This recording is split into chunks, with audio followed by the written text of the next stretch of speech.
Más del 60% de los productores lecheros de Florida están pensando en cerrar sus empresas, en cerrar sus tambos.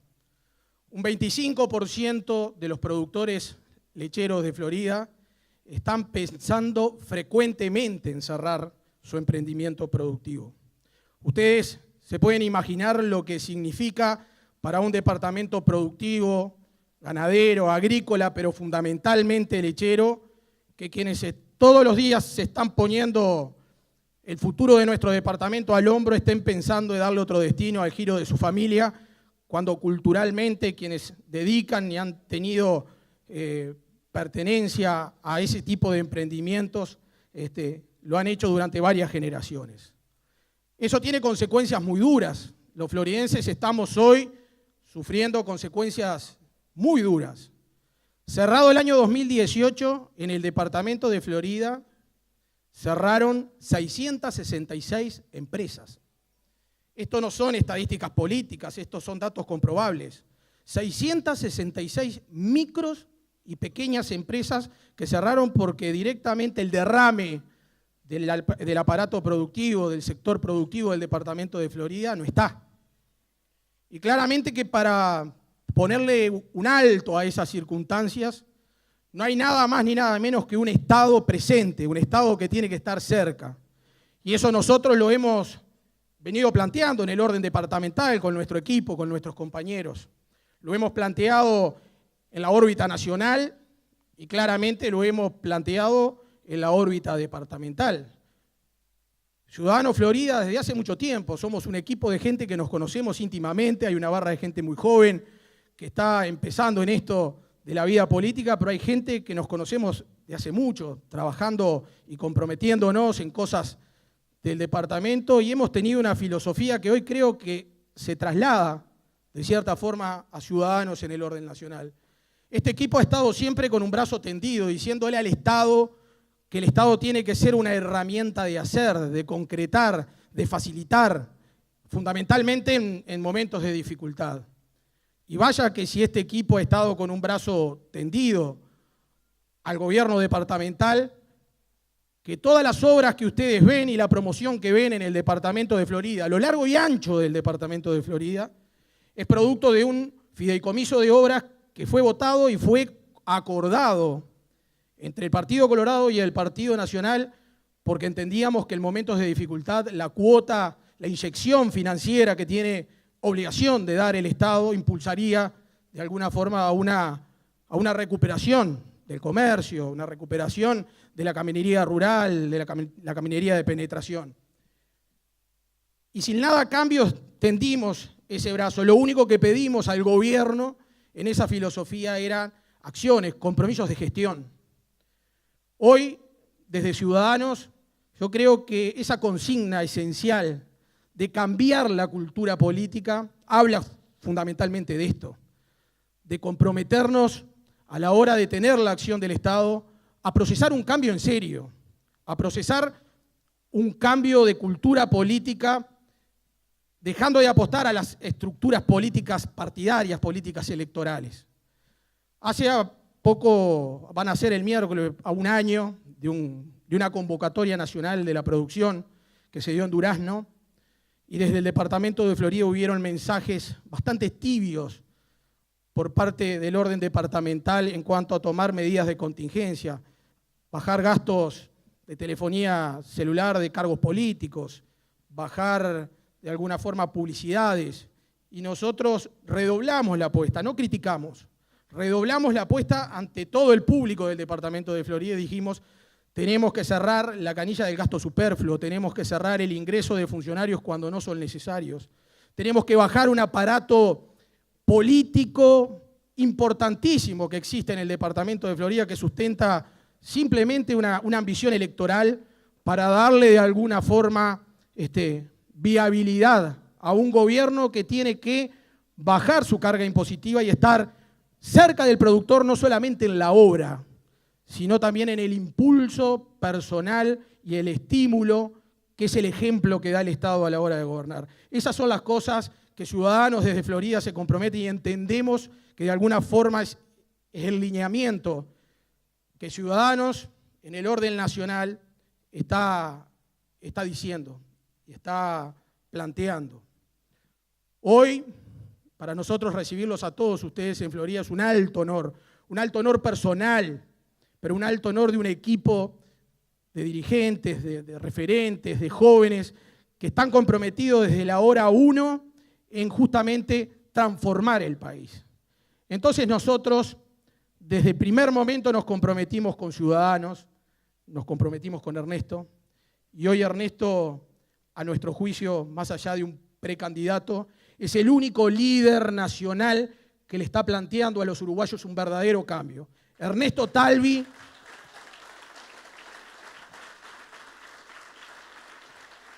así lo sentimos. Ernesto Talvi es quien encarna en el Uruguay la verdadera transformación. Ernesto Talvi encarna en el Uruguay el verdadero cambio, porque viene con una mochila muy liviana en lo político y con un conocimiento y una experiencia de vida muy fuerte, muy grande, para comprometerse en esas cosas que tenemos que transformar y que tenemos que de alguna forma estar patrocinando a lo largo y ancho del país. Así que, bienvenidos. Es un honor, es un gusto. Nosotros desde Florida decimos, aquí hoy, a mitad de enero, cuando muchos están de vacaciones, Ciudadanos está pensando en el Uruguay. Ciudadanos está pensando en trabajar.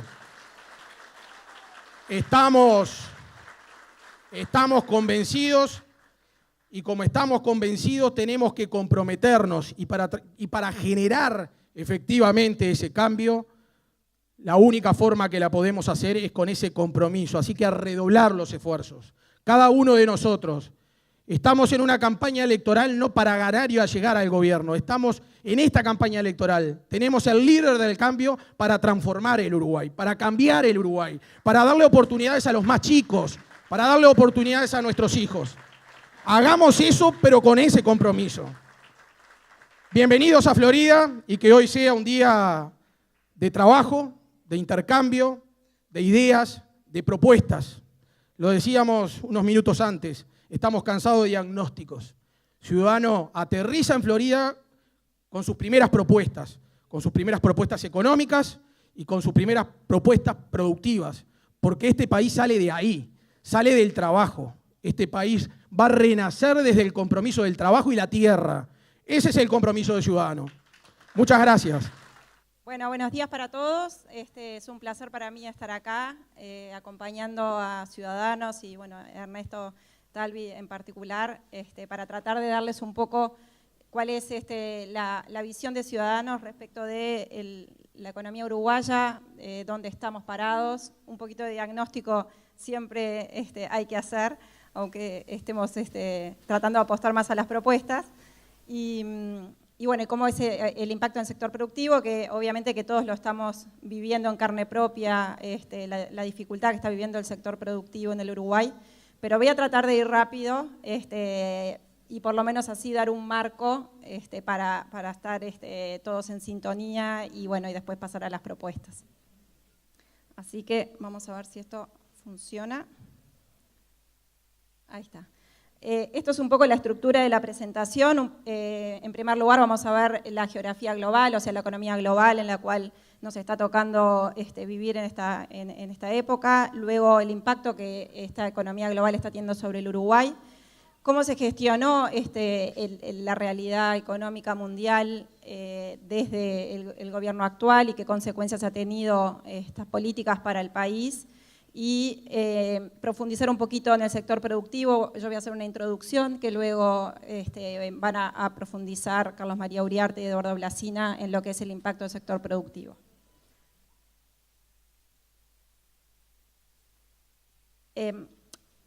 A grandes rasgos, siempre en economía tenemos que ver un poco qué le pasa al mundo en el cual Uruguay está inserto y los principales bloques económicos que son Estados Unidos, Europa y bueno, China, que es un motor muy importante de crecimiento mundial ya desde hace varios años. Lo que vemos a nivel gráfico, para ver rápidamente, es cómo luego de la crisis del 2008 se produjo un enfriamiento de la economía global Estados Unidos no logra volver a los niveles de crecimiento que tenía previo a la crisis del 2008, que se ve ahí en la gráfica, es esa barra hacia abajo, que fue un impacto muy fuerte, pero fue puntual.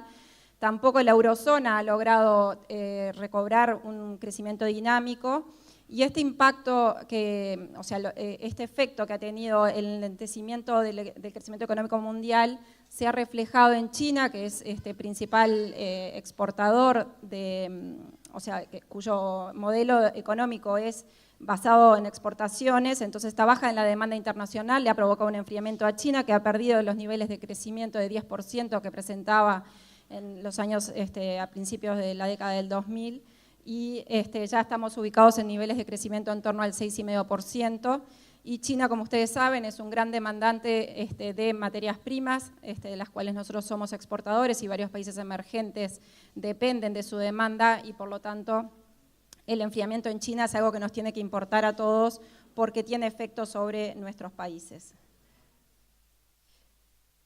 Como decía, el enfriamiento que arranca en los países industrializados y se traslada para China se refleja en una baja de la demanda de China sobre los commodities, que somos, Uruguay es un país gran exportador de productos primarios, y vemos entonces una caída en el índice general de commodities de un 50% cuando lo miramos contra los niveles máximos del 2012, y bueno, es algo que todos saben, la caída que ha tenido el precio de la soja, el precio del trigo, el precio, bueno, también del petróleo, que ese nos pega a favor, aunque nos debería pegar a favor, aunque no necesariamente hemos logrado bajar el precio del combustible en función de la baja del precio del petróleo, pero en definitiva es una buena noticia para el Uruguay la baja del precio del petróleo. Y esa entonces es un poco la realidad del contexto del precio de nuestros principales productos de exportación. Junto con este enlentecimiento que tienen las economías globales y una política monetaria más restrictiva en Estados Unidos, esto es, Estados Unidos dejó de tener una política en la cual, para hablarlo en sencillo, había una gran expansión de dólares, el dólar barato era lo que provocaba este aumento de precio de commodities, aumento de flujo de capitales. Estados Unidos comienza a revertir esa política sobre fines del 2014, y por lo tanto se junta eso con la caída de la demanda de los países industrializados y de China en particular, y además de tener ese impacto en los commodities, se frena el flujo de capitales hacia los países emergentes, que somos países que somos muy dependientes de los flujos de capitales porque necesitamos capitales para invertir y para dinamizar nuestras economías. Entonces, esto es un impacto importante sobre nuestros países también, que a su vez se conjuga este menor nivel de precios y menor nivel de flujos de capitales, se conjuga para tener un deterioro crediticio cuando miramos los países emergentes, que somos dependientes del crédito internacional. Tenemos aquí, por ejemplo, cuánto era digamos, la calificación crediticia promedio de estos países, era un nivel de BBB, o sea, de grado de inversor, que eso lo que te permite es tener acceso a financiamiento más barato. En 2013 el promedio de los países emergentes tenía un grado inversor, y en marzo del 2018 vemos que hemos perdido calificación en promedio, no Uruguay en concreto, aunque Uruguay ha tenido un llamado de atención de una de las principales calificadoras de que si sus cuentas públicas no mejoran puede llegar a perder el grado de inversor, y eso traería como consecuencia un aumento del costo del crédito, lo cual no son buenas noticias para el país. Esto es un poco lo que pasaba en el mundo más alejado, y cuando vemos, venimos a la región de la cual Uruguay obviamente que es muy dependiente, tenemos lo que estuvo pasando en Argentina y en Brasil, que como vemos de niveles estuvieron creciendo, la primera barra es en niveles de 2010-2011, a tasas muy elevadas, y esos niveles se perdieron. Y tanto Argentina como Brasil estuvieron aletargados con crecimientos muy anémicos, que en promedio le dan de los últimos años, del 2012 al 2018, niveles de cero, o sea, prácticamente estuvieron estancados. y por lo tanto esto también tiene un impacto importante para el Uruguay, porque obviamente que nuestros vecinos son clientes importantes tanto de bienes como de servicios, sobre todo Argentina en materia de servicios. Esto es un poco la geografía económica mundial, que es el contexto que se nos presenta y el cual tenemos que gestionar, y vemos entonces cuál es el impacto en el Uruguay. Uruguay tuvo un periodo de bonanza con niveles de crecimiento de 5,5% hasta el año 2013 y con niveles que llegaron al 7,8%, por ejemplo, máximos en el 2010, y lo que se da es un enfriamiento importante, si bien Uruguay sigue creciendo, pero el nivel de crecimiento de los últimos 4 años está en torno al 2%, este año también vamos a terminar en esos niveles y el año que viene probablemente también el crecimiento sea, o sea, en el 2019 esté cercano al 2%, lo cual, bueno, ya es un nivel de crecimiento muy, muy bajo, que no alcanza para dinamizar la economía. Y algo importante es que este crecimiento, que si bien, bueno, algo de crecimiento hay, no se reflejó en un crecimiento del empleo. O sea, es un crecimiento que se dio sin empleo y sin inversión. Como vemos aquí, en los últimos 4 años se perdieron 60.000 puestos de trabajo y la inversión privada, que es la segunda gráfica, tuvo una caída muy importante. Y esto un poco lo que decimos desde el equipo de Ciudadanos es que sucedió porque lo que tenía el Uruguay era un sobredimensionamiento. Como veníamos creciendo a tasas tan elevadas, uno pensaba de que íbamos a seguir creciendo a esos niveles y por lo tanto las empresas tomaron decisiones de inversión y de contratación de personal pensando en que este ritmo de crecimiento iba a seguir dándose, y cuando se da el parate, el freno abrupto que se da para bajar de niveles de 5 a niveles de 2%, se encuentra con que estaba con exceso de capacidad y por lo tanto lo que tiene que hacer es ajustar a la nueva velocidad de crecimiento, ¿sí? Y entonces tiene que reducir puestos de trabajo, tiene que frenar todos los procesos de inversión y por eso es que si bien Uruguay crecía y en las estadísticas se podía ver que Uruguay seguía creciendo, no se reflejaba esto en lo que era el empleo y lo que puede ser la inversión. Esto mismo que se daba en el sector privado sucedió en el sector público. El sector público venía también con proyecciones de crecimiento, o sea, altas, estimando que iban a seguir creciendo, y por lo tanto los gastos, como vemos acá, siguen creciendo porque teníamos una dinámica que no es fácil de desarmar, con gastos comprometidos para adelante, y por lo tanto los gastos siguen creciendo y sin embargo los ingresos, que es la línea azul, vemos cómo es así, queda afectada por el nivel, la baja en el nivel de crecimiento, el enfriamiento, y se frena esa línea de ingresos cuando está, o sea, medido en términos reales. Y por lo tanto lo que sucede cuando se da esta brecha es que se va a dar un aumento del déficit fiscal. O sea, Uruguay había tenido niveles de déficit fiscal bastante manejables, en torno al 1,5%, hasta el año 2011, 2010-2011. Y luego cuando se comienza a dar este parate en los ingresos y este aumento del gasto, comienza a surgir el déficit fiscal que, como vemos, está en niveles cercanos al 4%, y a pesar de las medidas que tomó el gobierno, que ahora vamos a ver, para tratar de frenar este aumento del déficit fiscal y tratar de reducir esa brecha, no tuvo éxito y lo que se dio fue al contrario, o sea, el remedio fue peor que la enfermedad.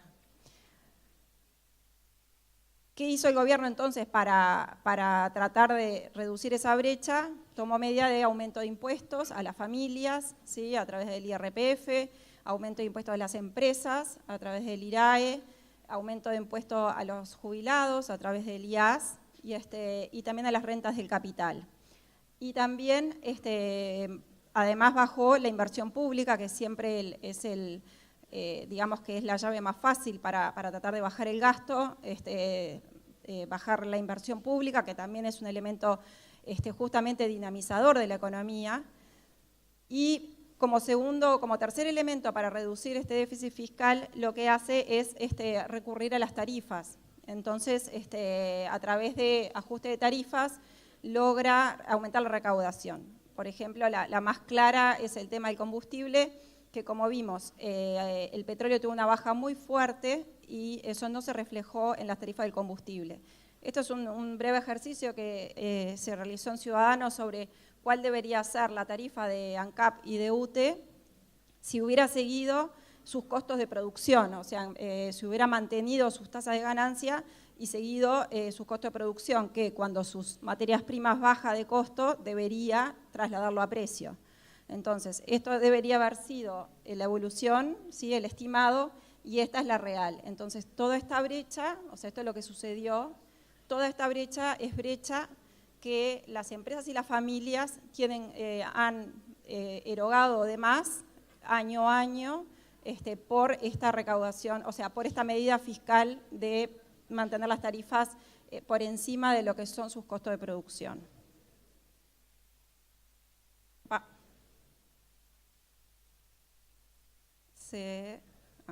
A ver. Esa parte muy bien. La tercera cosa que sucede cuando se produce esta brecha de aumento del déficit fiscal es que aumenta el endeudamiento público, ¿sí? Entonces acá traemos lo que es el endeudamiento público hasta promedio 2010-2014, que estaba en torno al 58% del PBI, y como hay que financiar este déficit año a año y los intereses que genera la deuda que tomamos para financiar ese déficit, terminamos con esta evolución al alza que en lo que es la deuda del sector público sobre PBI, que como vemos está en niveles del 66%, y bueno, esto es una de las cosas que provoca un llamado, una luz amarilla de atención para las calificadoras, porque esta tendencia no puede ser, no puede continuar, digamos que indefinidamente. O sea, llega un momento que hay un tope en el cual hay que hacer algún ajuste porque se complica la calidad crediticia del país.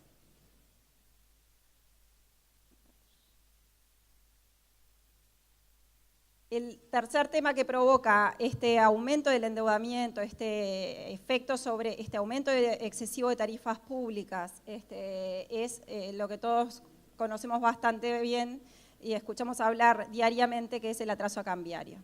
El aumento del déficit fiscal, que hay que financiarlo con deuda, que hay que financiarlo con tasas altas, con tasas en pesos, con ingreso de capitales que vienen dólares, se venden los dólares para financiar ese déficit fiscal y comprar esa deuda, para financiar el déficit, lo que provoca es que hay muchos dólares y aumenta entonces lo que se conoce el atraso cambiario, o sea, llegan muchos dólares, se aprecia el peso y provoca un atraso cambiario, o sea, un aumento de los precios en dólares del Uruguay que se estima entre 20 y 25%, esto va variando en función un poco de cómo van evolucionando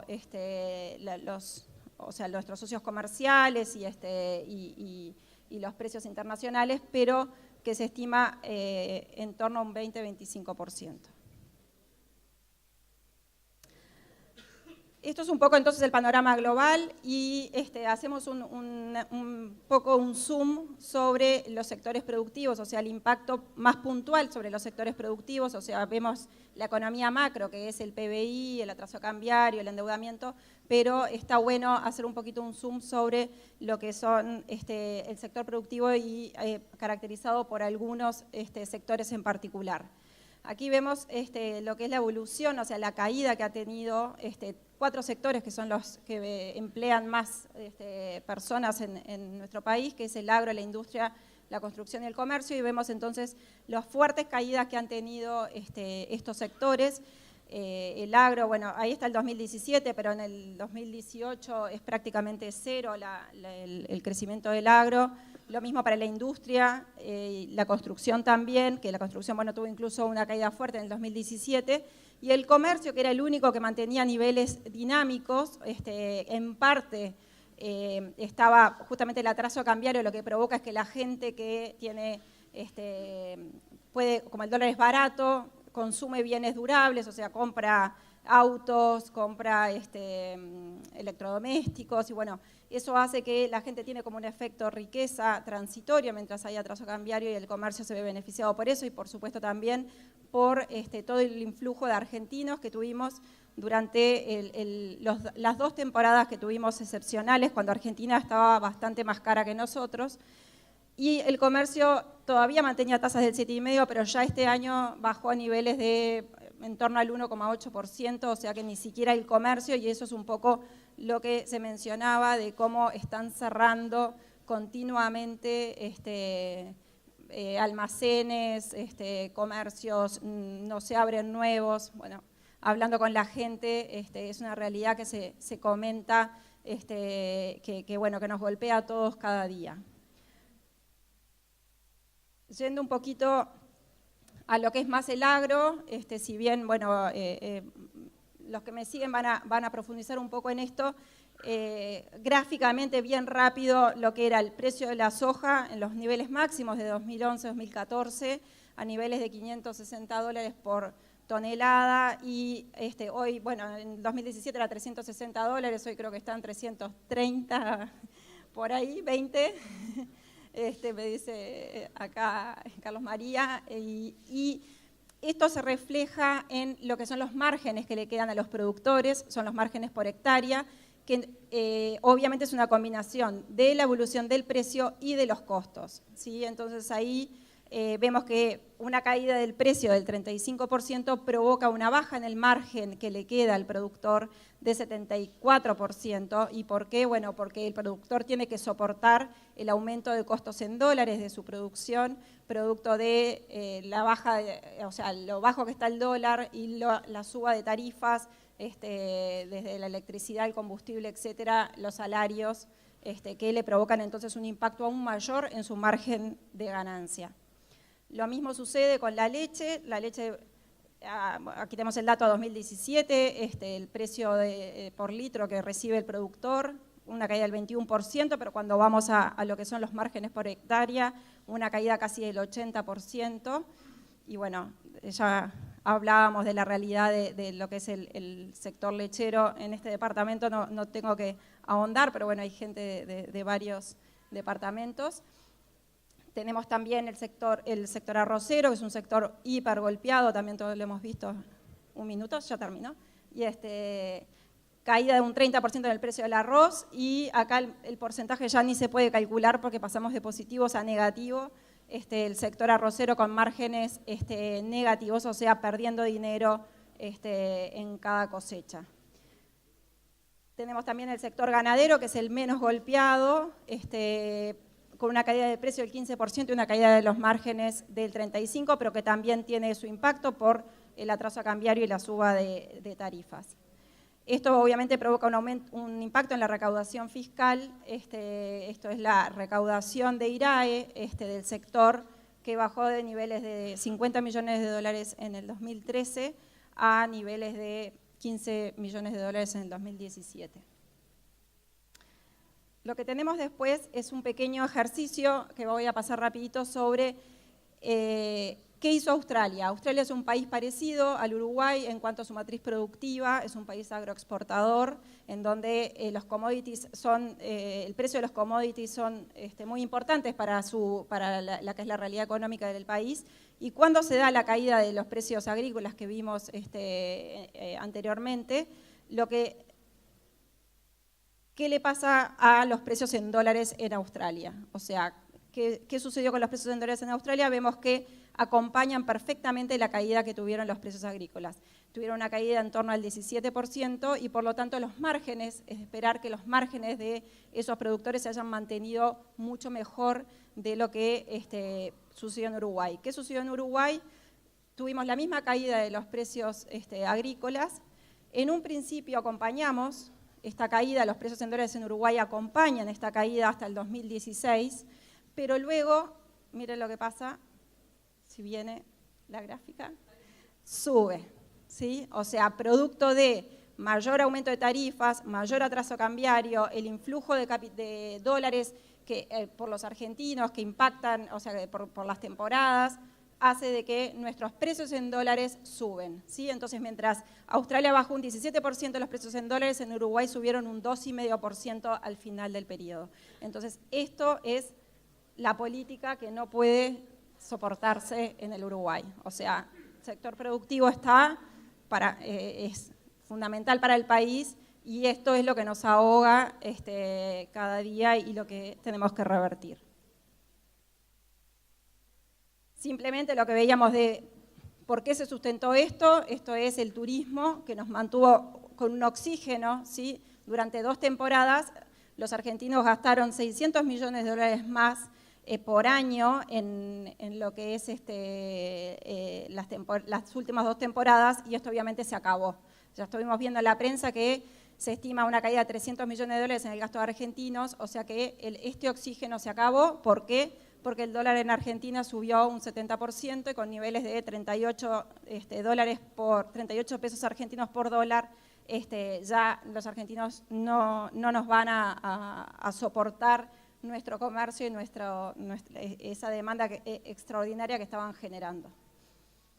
Así que para terminar, un poco esto era lo que le contábamos, la situación económica en la que estamos, una situación económica fiscal muy débil, ¿sí? Con bajo crecimiento, con un sector externo complicado que no nos está ayudando. La situación financiera es sólida todavía, o sea, el gobierno ya completó la semana pasada la renovación de los vencimientos de deuda que tiene, o sea que no tiene un problema financiero, pero hay luces amarillas, como vimos, de calificadoras que nos están diciendo hay que empezar a ajustar porque se puede complicar el financiamiento. Es acuciante, por lo tanto, reducir el déficit fiscal, ¿sí?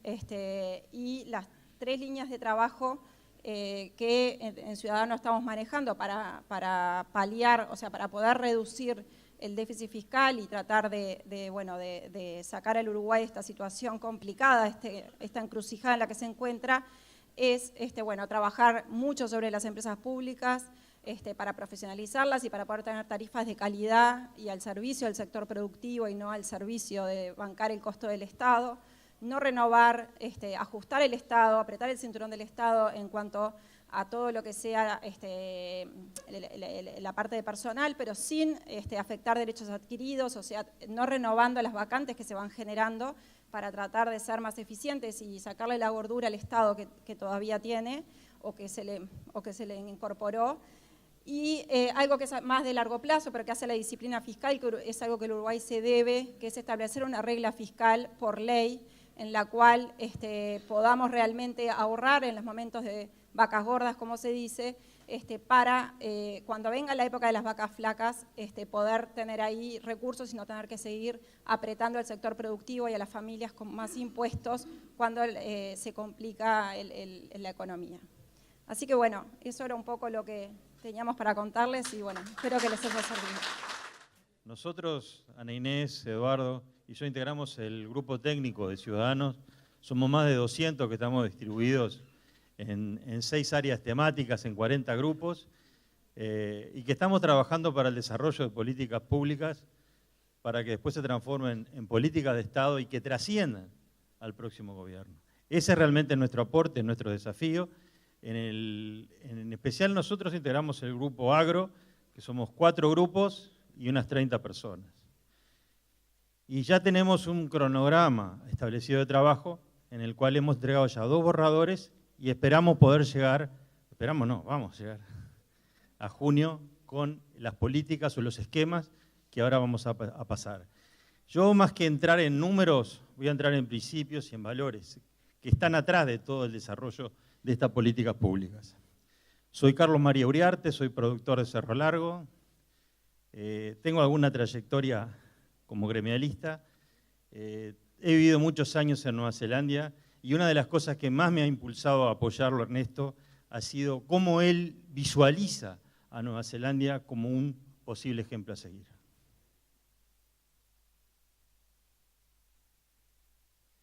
Vamos a empezar, no voy a entrar en temas de diagnósticos, en números como habíamos hablado, pero vamos a hablar de principios para tratar de ubicarnos en qué país estamos y tratar de interpretar cómo mejor podemos contribuir para tener un mejor país para todos. Somos un país urbano que, si bien vive del agro, no tiene conciencia de ello y que está pasando por serios problemas de competitividad que limitan la performance del sector. Estos problemas de competitividad, no voy a entrar, pero ya los ha repasado Ana Inés, se tratan básicamente, y la madre de todos los problemas nacen en el déficit fiscal. Es gastar más de lo que debemos y que alguien lo tiene que pagar. Y ese alguien en general son los trabajadores y son los productores. Y eso hace pesado a todo el mundo. Por eso no voy a repasar las 3 líneas básicas que las dijo Inés, pero son muy importantes para el agro, que el Estado gaste bien, gaste menos y sea más eficiente. Y eso es justamente lo que hizo Nueva Zelanda a comienzos del 90, cuando enfrentaba una situación bastante peor que la actual. Es decir, no es perogrullo cuando hablamos de agro hablar de déficit fiscal, porque ahí es donde nacen todos los problemas que todos los tenemos que pagar.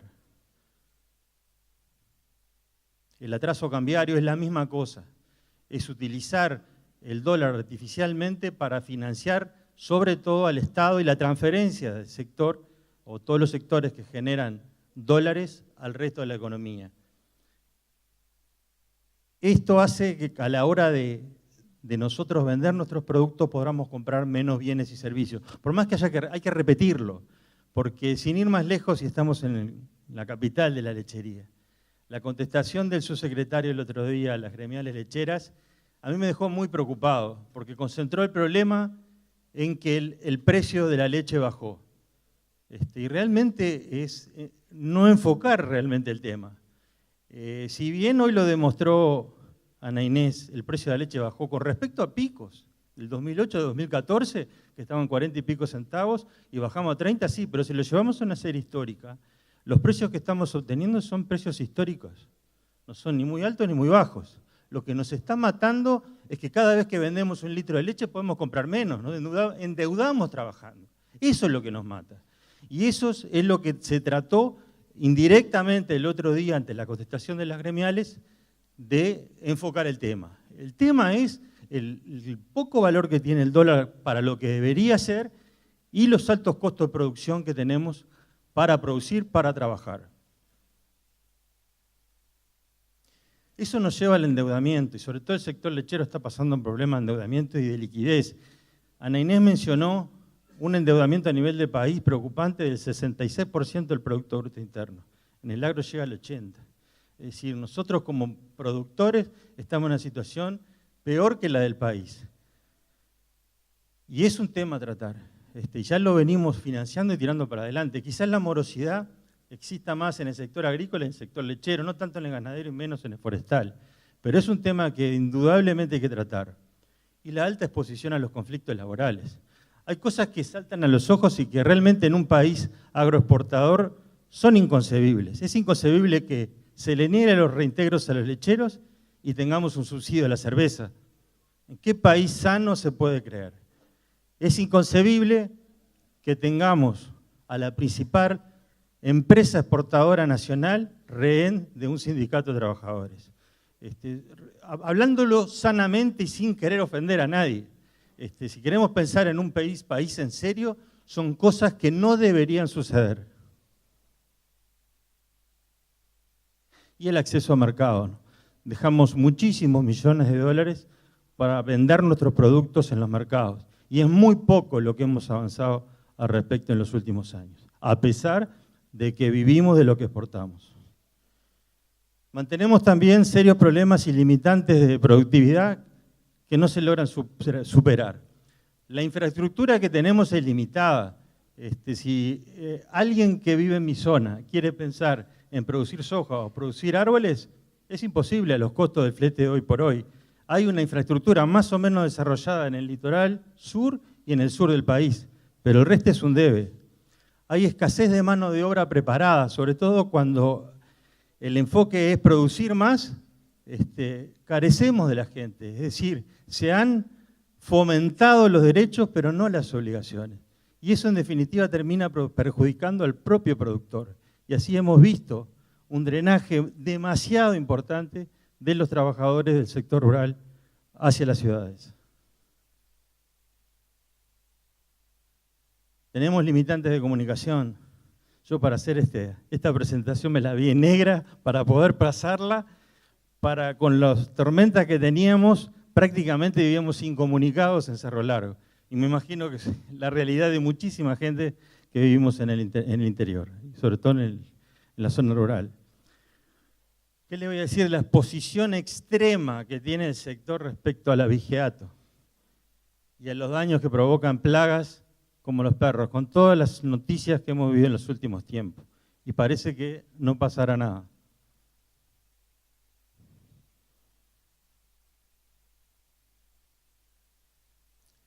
Hay, a pesar de todo, una insuficiente cuidado y protección del medio ambiente. No me voy a expandir mucho porque sé que es lo que Eduardo se va a referir más nada.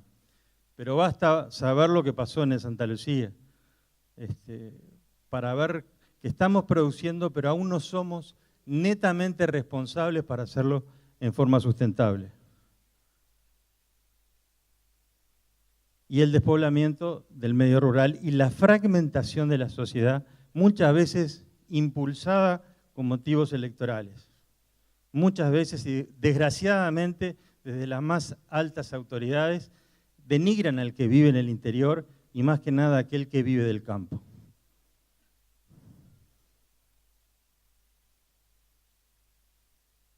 En síntesis, existe una serie de limitantes que determinan que el Uruguay se mantenga lejos de alcanzar su potencial productivo. Y en esto quiero recalcarles y ser optimista. El Uruguay puede y debería producir mucho más, pero puede. El potencial biológico y productivo que tienen los uruguayos y que tienen nuestros suelos está lejos todavía de poderlo alcanzar. Pero más lejos aún está de alcanzarlo en forma ambientalmente sostenible y de evitar el despoblamiento rural y la fractura social asociada. Ese es, a nuestro entender, el diagnóstico, más allá de los números, como les decía, que ya los repasó recontra bien Ana Inés. Pero ¿cuál es el país que queremos? ¿Cuál es el país que creemos? Un país con marcado perfil agroexportador y turístico, competitivo y estable. Eso tiene que estar en la cabeza de todos los uruguayos, sean del agro o no sean del agro. Y eso tiene que trascender a los gobiernos. No estar como estamos viviendo a los bandazos. Tratar de sobrevivir de acuerdo a la demanda que le pasan al Ministerio de Economía que debe generar para poder pagar las cuentas. Si todos supiéramos que debemos ser un país agroexportador sustentable, competitivo y turístico, todos tendríamos claro que no podríamos ponerle ninguna traba al exportador, ni al turismo, y no, por ejemplo, a través del manejo del dólar.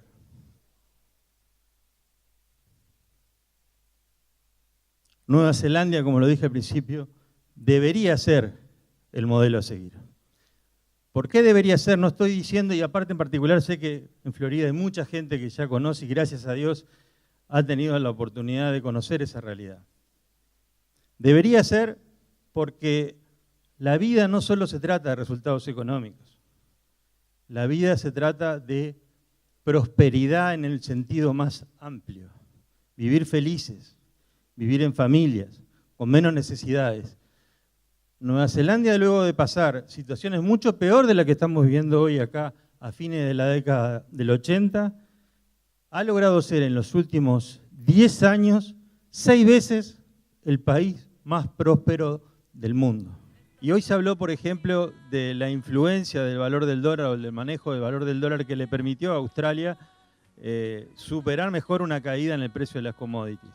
Es básicamente porque tanto Nueva Zelanda como Australia tienen ligado el valor del dólar al valor de sus commodities. Si bajan las commodities, también baja la cotización. Y de esa manera permiten estar ajustando o ser competitivos siempre. Y no lo contrario, que es lo que le pasó a Uruguay. Quedó fuera de mercado en la misma circunstancia.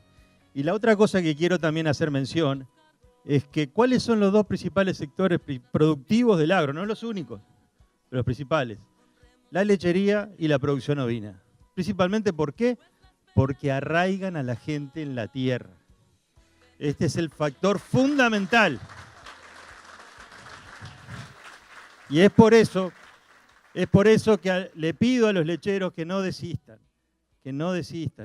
A veces los resultados magros, el sentirse el gil, el que trabaja para los demás, mientras otros están en aire acondicionado, uno está dentro del barro trabajando, pero realmente los pueblos, los países serios, viven de la gente que trabaja, no de los que viven abajo de un aire acondicionado.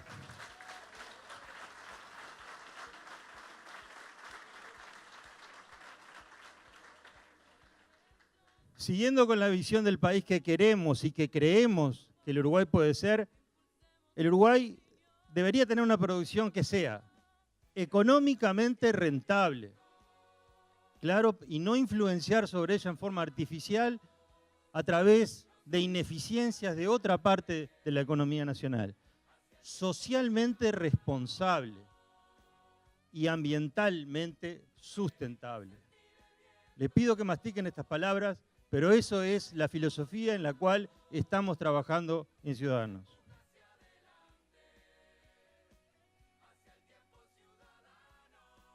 Un país que use las nuevas tecnologías de la información para el agro y que fomente las biotecnologías y la bioinformática.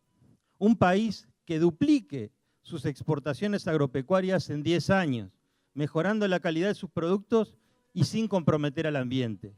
Les garanto que esto es posible y es fácilmente posible. No estamos marcándonos nada que sea soñar, si es que el país como país se compromete. Un país integrado, con similares condiciones de infraestructura y servicios en toda su geografía. Que no haya diferencias entre el que decide vivir con su familia en el interior y aquel que vive en centros urbanos. Un país con más familias viviendo en el campo, en condiciones dignas y con posibilidades de desarrollo. Para quienes andamos en el interior, realmente uno no sabe cómo transmitirle las bondades que tiene vivir en el entorno que tenemos en nuestro precioso país y después verlos aglutinados en los suburbios de pobreza que tienen nuestros centros urbanos, que ya no es Montevideo, ya son todas nuestras ciudades y muchos pueblos del interior. Debemos cambiar esa mentalidad de qué vas a hacer si la gente se va del campo para la ciudad. Es posible y debemos hacerlo. Ahora, para que todo esto ocurra hay condiciones que son esenciales. El Estado, un Estado que vele por no transmitir ineficiencias y costos de sobredimensionamiento a los trabajadores y a los productores. Sectores públicos y privados trabajando en estrecha vinculación, en una virtuosa sinergia en donde el Estado es un facilitador y los privados son los ejecutores. Hemos vivido demasiadas veces que los que resuelven nuestra situación ocupan determinados puestos políticos y dependemos de lo que ellos hagan. Realmente es lo contrario, ellos nos tienen que dar el marco para que los privados nos podamos mover.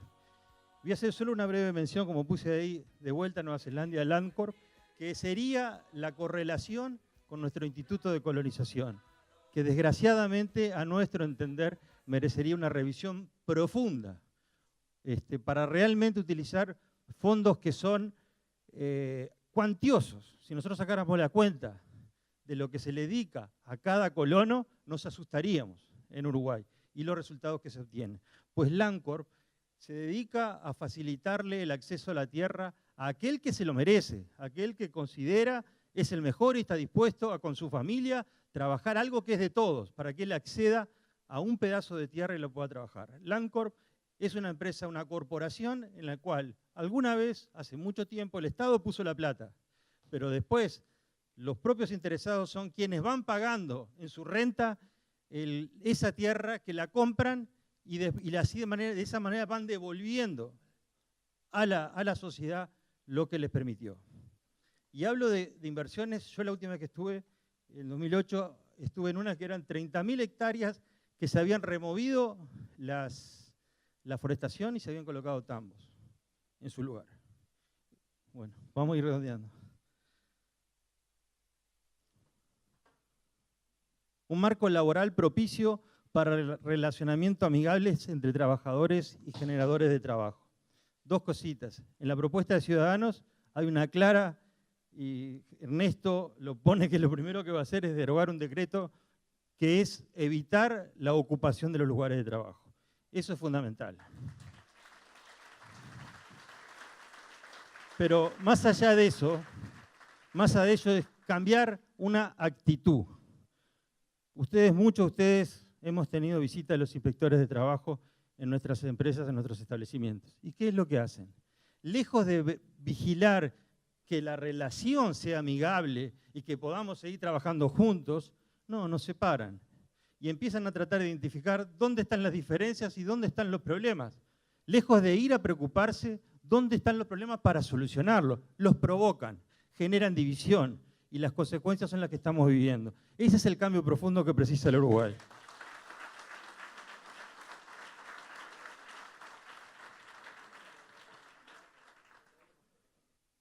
¿Se me apagó? Se me quedó sin pila, me parece. Se me quedó sin pila, me parece.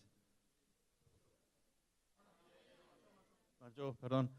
Un marco legal confiable y eficiente que garantice la aplicación de las leyes y el espíritu de su creación, para así obtener un sano equilibrio entre los derechos y las obligaciones. Estamos viviendo una realidad donde hay leyes pero no las cumplen, ni nadie las controla que se cumplan. Es de vuelta, si tenemos un parlamento tan grande para que trabajen y creen leyes, bueno, lo menos que puede hacer es vigilar para que se cumplan. No. Tengo problemas. Bueno, hablaba que los cargos oficiales los deben ocupar los más capaces. Es decir, las cosas que realmente le duelen al país lo tienen que hacer los más capaces y no aquellos que tienen algún compromiso político, cosa que lo repite a diario Ernesto y realmente lo comparto 100%. Voy simplemente a mencionar, y no voy a entrar en profundidad porque el tiempo no nos da, algunas de las políticas en las cuales estamos trabajando y como les dije, tenemos 2 borradores ya en curso. Políticas públicas orientadas al fortalecimiento de la resiliencia a nivel nacional y sectorial. Resiliencia es la capacidad de sobrevivir y de superar situaciones de crisis, cualquiera sea, climática, financiera, social. Política nacional de aguas. Un poquito. No me quiere el control.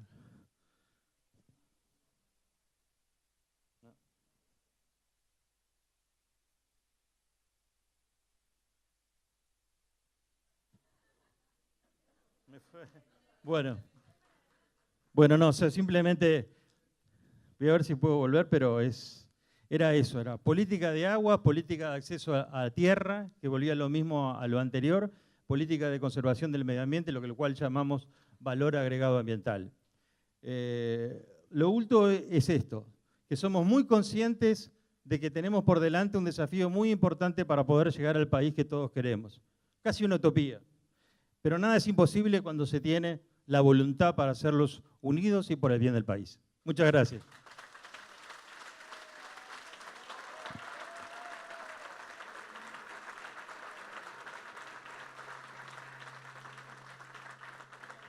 Mi nombre es Eduardo Blasina, soy ingeniero agrónomo.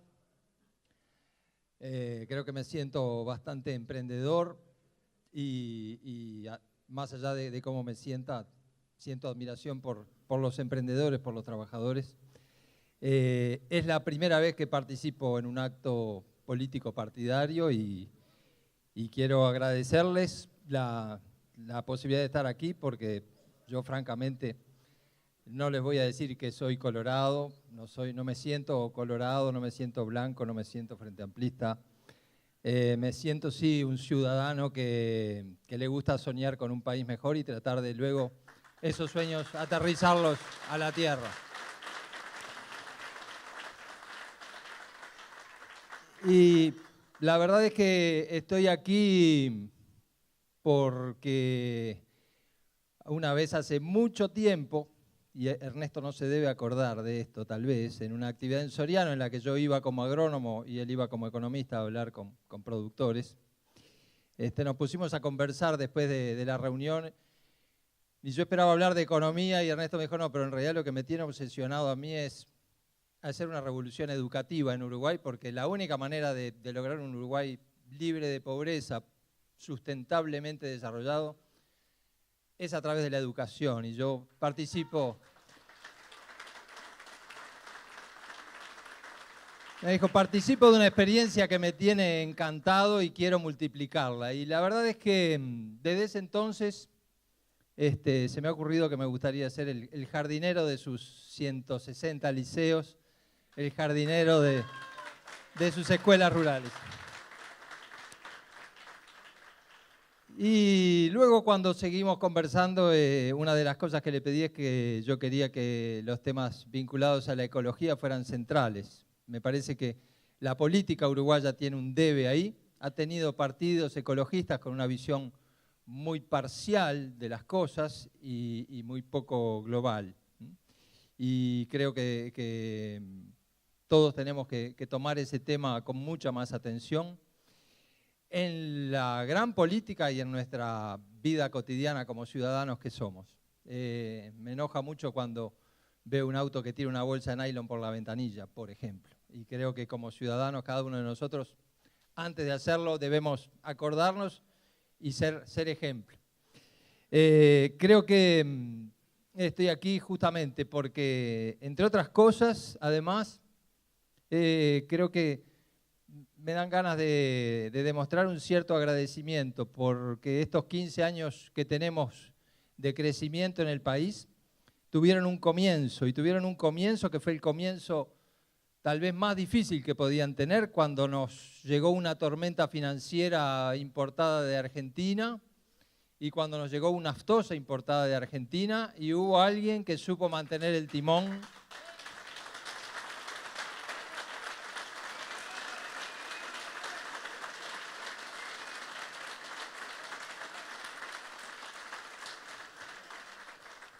Y creo que cada año que pasa, quienes de repente en su momento no lo valoramos en su justa dimensión, empezamos a valorarlo un poco más.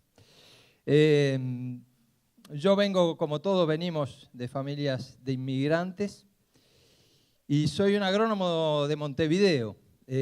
Uno de los sueños de los que quiero participar es el de terminar definitivamente con la división del Uruguay urbano y el Uruguay rural. Y creo que ese es un poco el sentido de un solo Uruguay. O sea, si logramos hacer un equipo de 3,5 millones, vamos a lograr cosas maravillosas. Quiero terminar con la división campo-ciudad definitivamente. Quiero demostrar que la idea de lucha de clases es una pésima idea, que también tenemos que superar.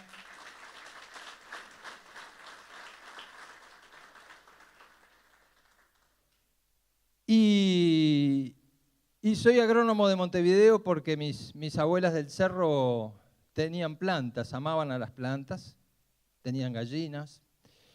Y siempre recuerdo una abuela que cuando se terminaba el mate lo tiraba en el cantero de las tomateras, ¿no? Los que venimos acá tomando mate, vamos a tirar la yerba a la basura con las bolsas de nylon y convertirlo en basura, lo vamos a tirar a la tierra y vamos a capturar carbono, vamos a integrar ese carbono a la tierra y vamos a hacer esa tierra más fértil. Creo que pequeñas acciones cotidianas nos llevan a los grandes temas del mundo, porque empezamos este acto con unas imágenes desgarradoras de Salto, que pueden ser las de Salto, las de Paysandú, las de la Rambla de Mercedes, las de Artigas, las de posiblemente cultivos de arroz de Rocha que están inundados y muriéndose. Y ese es tal vez el gran tema de este siglo que va a tener Uruguay y el mundo entero. Mientras nosotros estamos aquí con un verano totalmente anormal, en Australia están con un verano totalmente anormal porque están llegando a 50 grados de temperatura. Entonces, el agro tiene que tener un componente fundamental de ayudar a contrarrestar esa situación que al mundo le preocupa cada vez más. Y Uruguay tiene que ser un ejemplo de eso. No vamos a solucionar el clima del mundo, pero sí podemos mostrarle al mundo qué soluciones podemos traer. Pero antes de ir a lo estrictamente ecológico, quiero decirles por qué di este salto que la verdad es que nunca pensé que iba a dar. En primer lugar porque, aunque desde hace muchos años no tengo pasiones político-partidarias o no he tenido, sí tengo pasiones filosóficas y soy liberal y me encanta que haya una fuerza liberal.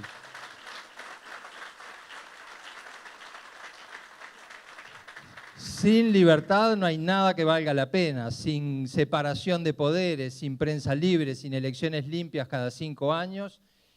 Y quiero esa lógica de libertad en todo el continente y por lo tanto tengo una postura enormemente afectuosa hacia los venezolanos que vienen a Uruguay perseguidos o desempleados o condenados a la miseria, y una postura tremendamente crítica hacia el gobierno que quiere perpetuarse en Venezuela. Y creo que ahí hay que ser muy claro. Y muchas veces se asocia a la ecología con volver a algo pretérito y dejar todo intacto y sacrificar desarrollo económico por la ecología. Y yo lo veo como algo totalmente al revés. El gran salto ecológico es un salto de innovación. Tenemos que ser líderes en innovación para producir más, preservando más al mismo tiempo. Tenemos que producir mucho más y mejorar la calidad de aguas. Y eso es innovación, eso es desarrollo, eso es tecnología. Y no hay innovación si no hay libertad. El liberalismo, dentro de las virtudes enormes que tiene, por un lado, éticamente, permitiendo que podamos convivir con nuestras ideas diferentes, dialogándolas amigablemente. Lo otro que tiene es que fomenta el pensar distinto, el generar ideas, el generar transformaciones. Y entonces el ecologismo es innovación, es desarrollo, son paneles solares, son robots que van a sacar las malezas, son un montón de cosas que hoy las vemos por YouTube y tenemos que traerlas lo más rápido posible.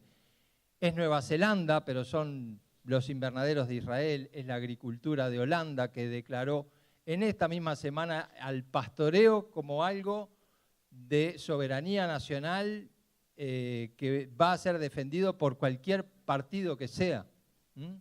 Cosas tan simples, pero que le dan al productor el reconocimiento que de repente muchos productores hoy no tienen. Entonces, esa definición de Ernesto de liberal me parece fundamental, como me parece fundamental la definición de progresista, porque no le vamos a entregar el carácter de progresista a ninguna fuerza política. Debería ser algo nacional, porque progreso es cada vez agua más limpia en nuestros ríos y arroyos, porque progreso es restaurar la biodiversidad, progreso es generar la mejor carne del mundo originada en las últimas praderas naturales que quedan en el hemisferio sur, porque Nueva Zelanda es el camino, sí, pero tenemos una gran ventaja respecto a Nueva Zelanda, que es que nosotros preservamos las praderas naturales. Lo que no las valorizamos todavía, todo lo que se las puede valorizar. Y me parece muy importante también el internacionalismo, porque el gran problema que tiene el mundo es el clima, y el clima, si algo no reconoce, son fronteras. Los problemas del clima los padecen los australianos, los padecemos nosotros, los padecen los europeos, que tuvieron el invierno más cálido de los últimos tiempos y ven cómo se les derrite el Polo Norte. Y además, porque el internacionalismo es la gran herramienta para aprender de todos los lugares del mundo de los que hay que aprender, para hacer los intercambios que hay que hacer y para ser solidarios con quienes no tienen esas libertades que nosotros queremos defender. A mí me interesa ver un agro con ese empuje que le veía a Jorge Valle, sin aftosa y con equilibrio fiscal. Yo creo que solo con eso, ese objetivo que Jorge Valle tenía de aumentar las exportaciones permanentemente como un gran objetivo nacional, como un gran motor, no es difícil de conseguir. Pero lo otro que me parece interesante de Ernesto es decir, cambiemos también la política, hagamos una campaña política en la que hablemos de las abejas y los polinizadores que se nos están cayendo en Uruguay. Precisamos hablar de abejas y polinizadores, precisamos hablar de lombrices, precisamos hablar de calidad de suelos, de recordarle a todos los ciudadanos de este país, también a los de la ciudad, que todos dependemos de 30 a 40 centímetros de suelo. Tenemos que dar condiciones de producción y un estímulo permanente a esa lógica que sacando carbono del aire alivia el cambio climático, pero además pone el carbono en el suelo, donde se transforma en materia orgánica y aumentamos permanentemente la fertilidad de los suelos. Siempre nos enseñaron que Uruguay era un país de tierras fértiles, pero esa fertilidad se puede perder o se puede ganar.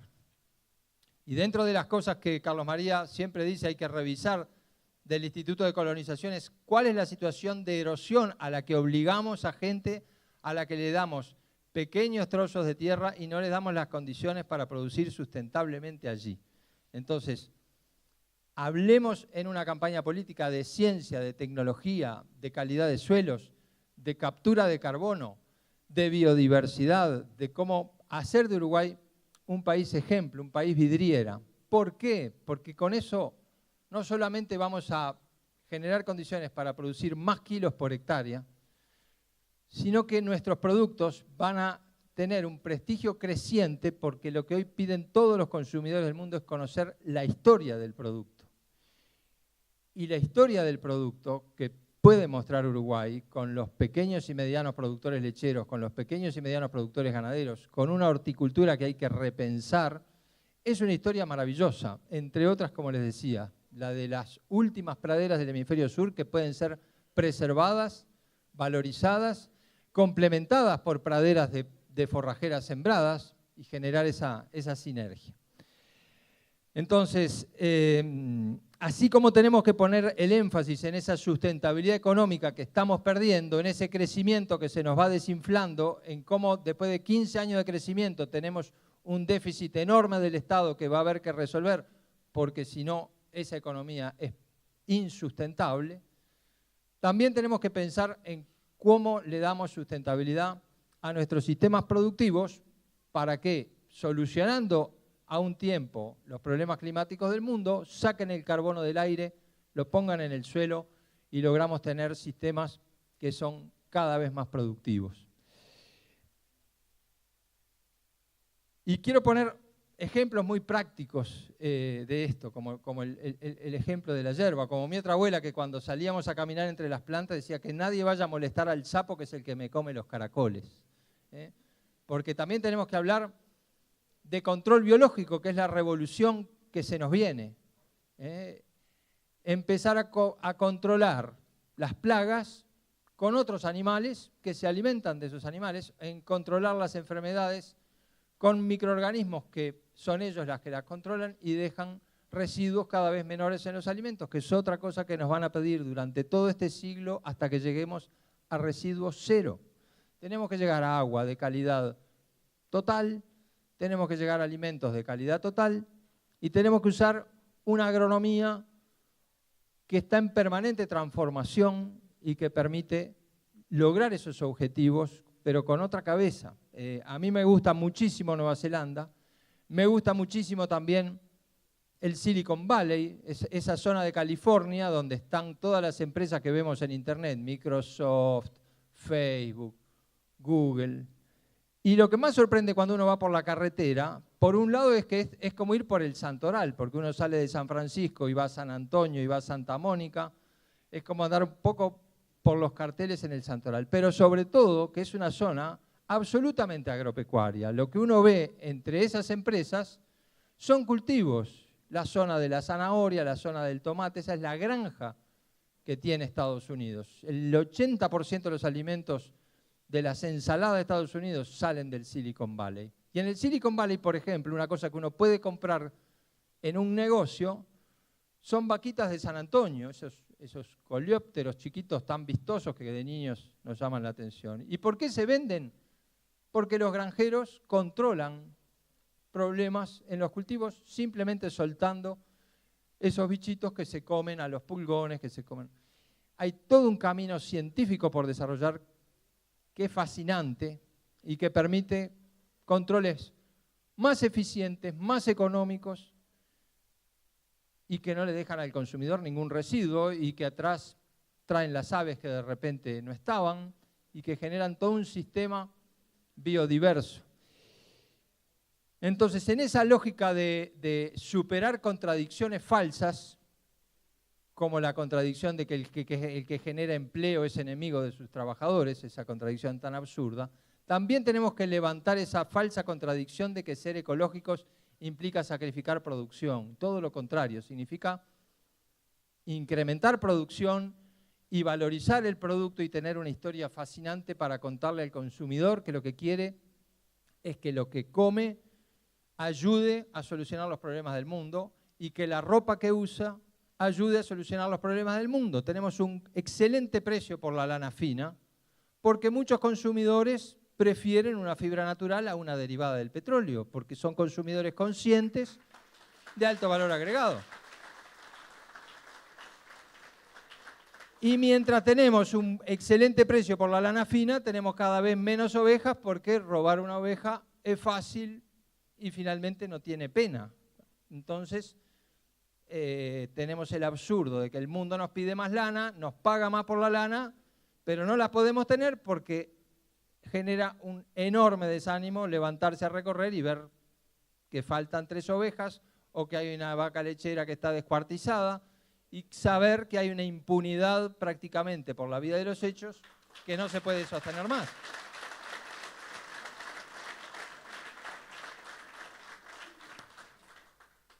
Entonces, realmente quiero participar de un sueño que es, hagamos un país vidriera del mundo.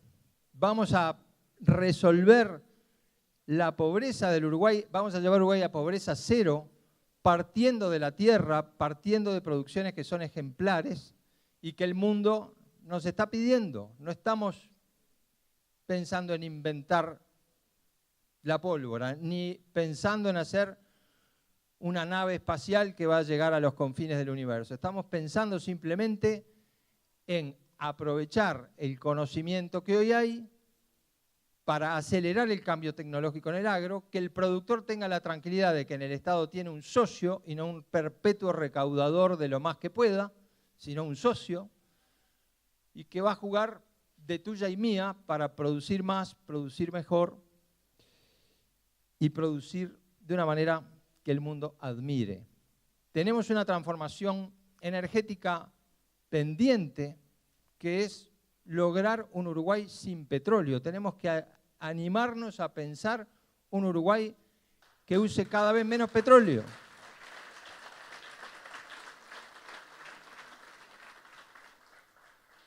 Nos tenemos que liberar de un monopolio abusivo, pero liberarnos radicalmente, tratando de hablar con las empresas de maquinaria y decir, ¿cuándo llegan los tractores eléctricos? ¿Cuándo llegan a Uruguay los autos eléctricos? Y de nuevo, el otro día un amigo me contaba, ¿cuánto sale hacer 200 kilómetros en un auto eléctrico contra lo que sale hacer ese mismo recorrido en un auto derivado de petróleo, sea nafta o gasoil? Bueno, 200 kilómetros en un auto eléctrico sale menos de $1. Menos de $1. Noruega, país petrolero, pero el único país petrolero inteligente, diría yo, celebró el otro día 200.000 autos eléctricos circulando por sus calles. Bueno, imaginemos ese Uruguay donde ecología es bajar costos y es independizarnos de que haya un monopolio, sea del origen que sea, que nos va a poner la tarifa que quiera porque somos prisioneros de no tener alternativas. Tengamos nuestros generadores solares y generemos nuestra propia energía. Entonces, bueno, me parece interesante introducir en la historia de la política uruguaya, hablar de pastoreo rotativo, hablar de pastoreo que restaura la biodiversidad y mejora la materia orgánica, hablar de una horticultura de vanguardia y descentralizada. ¿Cómo puede ser que en Uruguay las frutas y las verduras tengan que ir de Artigas o Salto a Montevideo y después de Montevideo a hacer otro kilometraje hasta Durazno, Florida? Llega, la fruta vieja gastó todo el petróleo que podía gastar, contaminó. Digo, tenemos que repensar un montón de cosas en el agro, muchísimas. Pero con esa lógica, volvernos, además de agricultores, cazadores de carbono del aire, que es la gran tarea, restauradores de biodiversidad y un país que sea el más verde que sea posible. Argentina eliminó sus praderas naturales. Brasil prácticamente no tiene praderas naturales de clima templado. Somos la última que queda.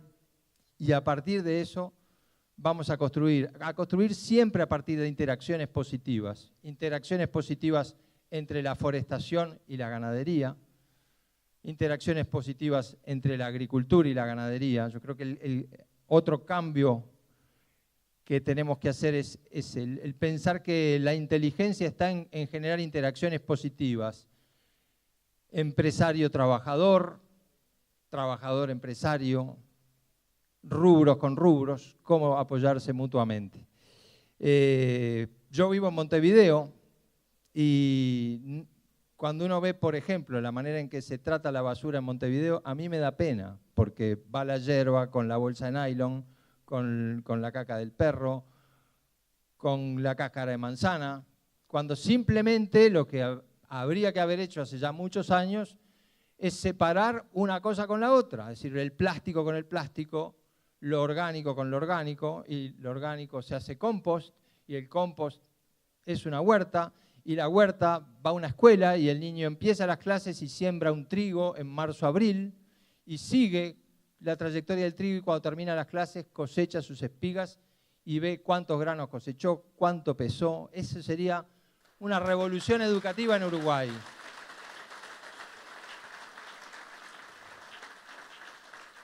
Yo creo que el cultivar una pradera, una tomatera, una planta es algo tremendamente educativo. Yo creo que para un niño, así como tener una mascota, es muy importante cultivar una planta, seguirla durante el año.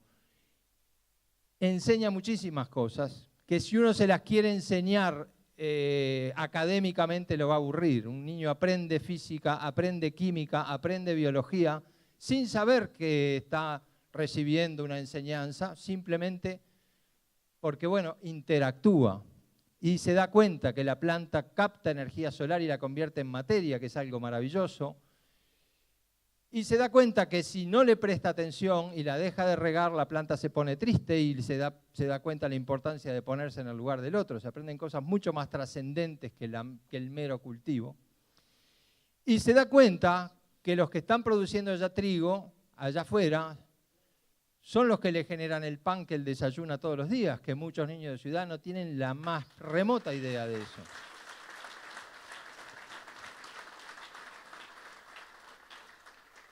Así que bueno, creo que tenemos que ser internacionalistas porque tenemos que tomar un poquito de cosas de distintos lugares del mundo, que estas cosas ya las han interiorizado, mientras nosotros seguimos hablando de los oligarcas y de esto y de aquello, y seguimos en historias perimidas.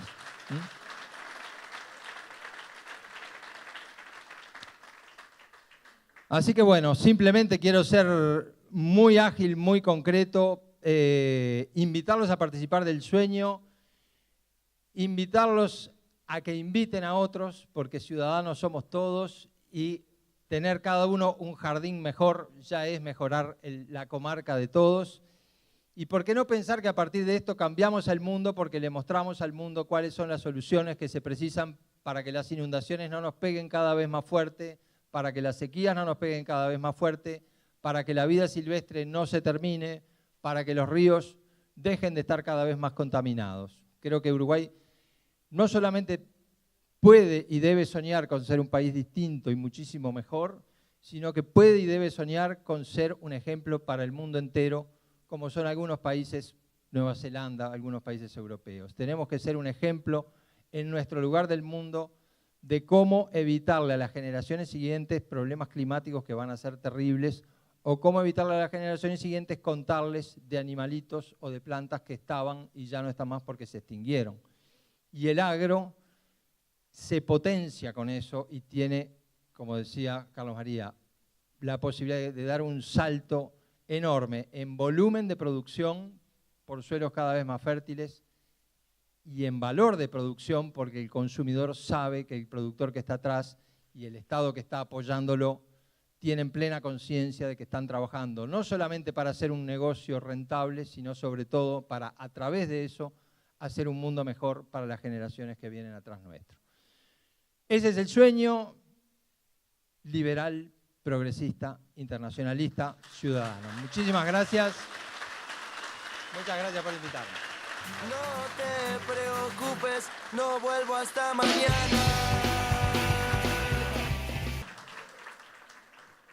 Llegó el momento, llegó el momento.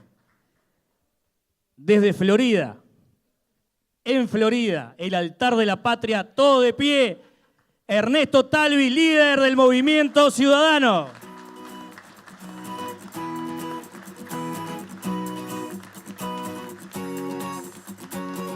Es hora de nuevos retos, de las ideas posibles.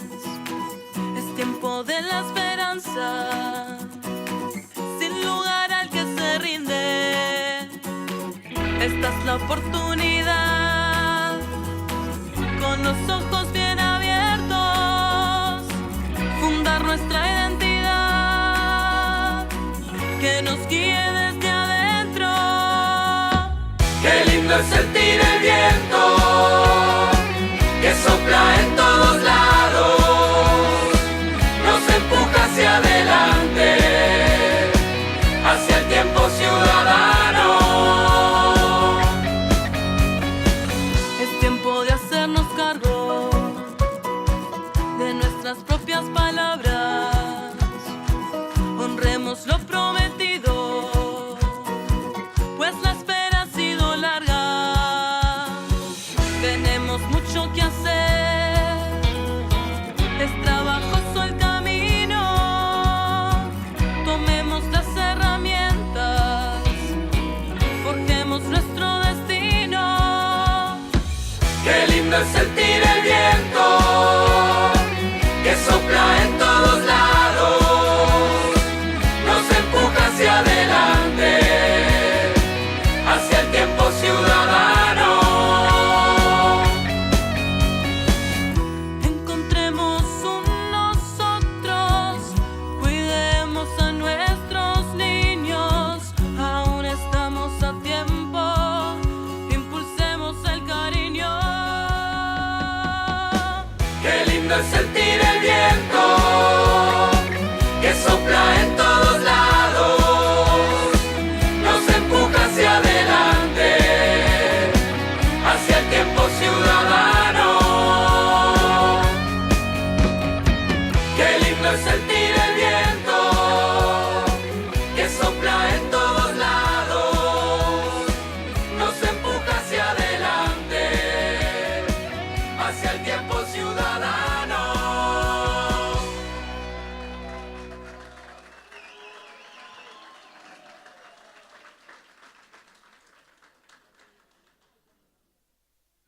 ...19 de enero de 2019. 19 de enero de 2019. Quizás hoy sea el día que comienza la transformación de nuestro país. Que comienza la transformación que el país necesita. Las grandes cosas, las grandes revoluciones también tienen una fecha de inicio. Quizás los que estamos acá somos los fundadores de un movimiento trascendental en la historia del Uruguay, ¿por qué no? Porque aunque en los libros de historia parezca que todo pasa de la noche a la mañana y que los grandes cambios los llevan a cabo solo los iluminados, la realidad es que las transformaciones pasan cuando la gente deja de actuar como se espera que actúen. Los grandes procesos de transformación no caen del cielo. No decimos un día abracadabra y estamos en un país educado, en un país productivo y en un país seguro. Para llegar a esas metas, para cumplir esos objetivos, se precisa gente generosa, se precisa gente capaz de sentir que la vida de los demás es en parte su propia vida.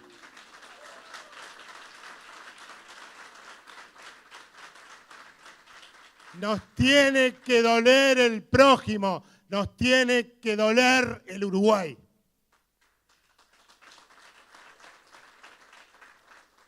Por eso estamos en esto. Queremos tomar las riendas de nuestro propio destino.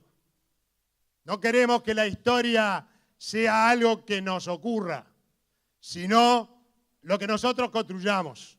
Y por eso nos metimos en este baile y bailamos. Viví 5 años en Chicago. Viví 2 años en Washington. Viví casi 1 año en Nueva York.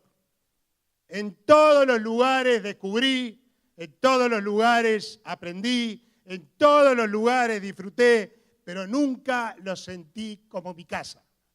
Nunca.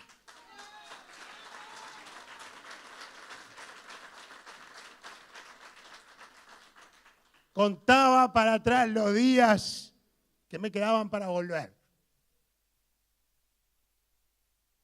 Porque no imaginaba mi vida afuera de este escenario.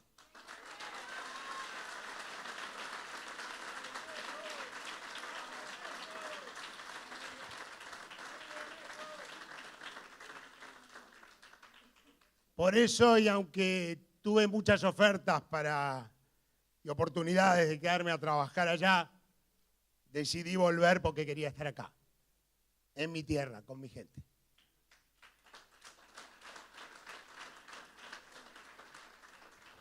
Quiero estar acá y quiero que las ganas de estar acá sean compartidas.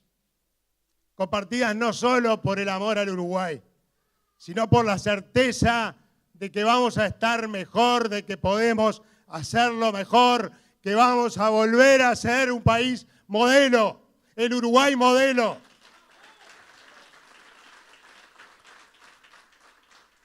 Ese es el objetivo que nos planteamos desde Ciudadanos.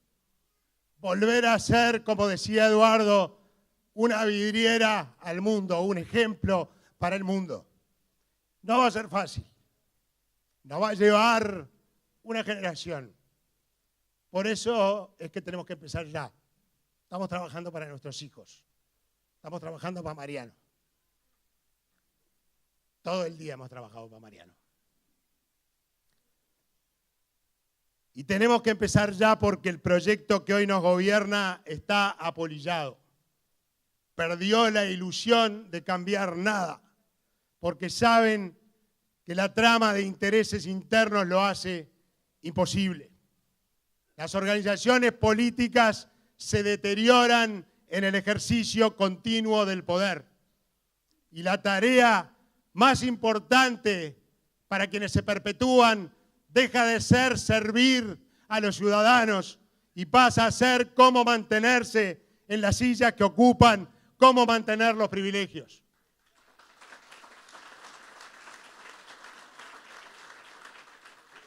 Y entonces el sistema de representación se desvirtúa. Pero acá hay madera nueva y madera de la buena, de árboles con raíces profundas. Porque estamos en el Partido Colorado, el partido con más experiencia transformadora en la historia del país.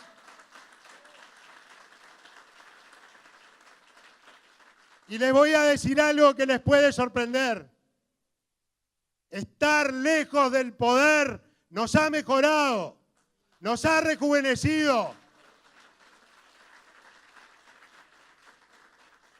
Los partidos no son entidades fijas, iguales a sí mismas a través del tiempo. Tienen ciclos de crecimiento, de victorias y ciclos de decadencia.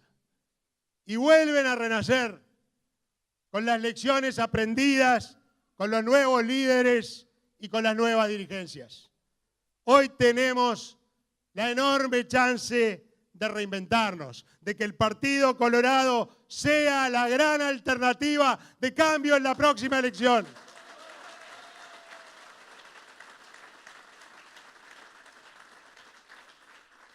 Y lo que tenemos por delante es una elección tremenda en junio, la mal llamada elección interna. Como decía Adrián, la elección de junio es la primera fase de una elección nacional a 3 vueltas. los cuartos de final por la Copa. Esta interna no es un asunto entre colorados, es un asunto nacional. Así que cuéntenle y díganle a todos los que quieran escucharlo que si quieren que en las semifinales de octubre esté Ciudadanos, hay que votar a Ciudadanos en junio, sean del partido que sean.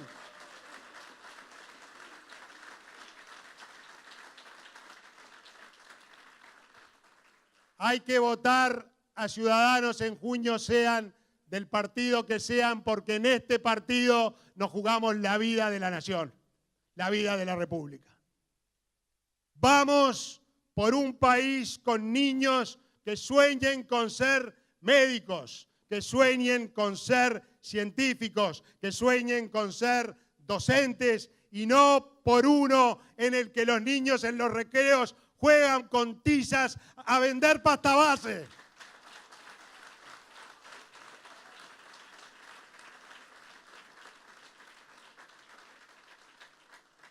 Vamos por un país que deje de asfixiar al agro y descubra lo obvio, lo obvio. Y no fue casualidad la elección del panel de hoy. Y lo obvio es que en el siglo XXI ser productor de alimentos es el gran destino del país. Es el gran destino del país. Tenemos que dejar de soñar con petróleo y abrir los ojos porque nuestro petróleo es el campo, nuestro petróleo es el agro.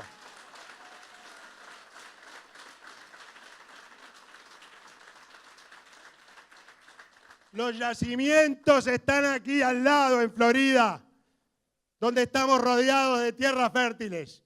Ese es nuestro petróleo, el campo. Vamos por la final.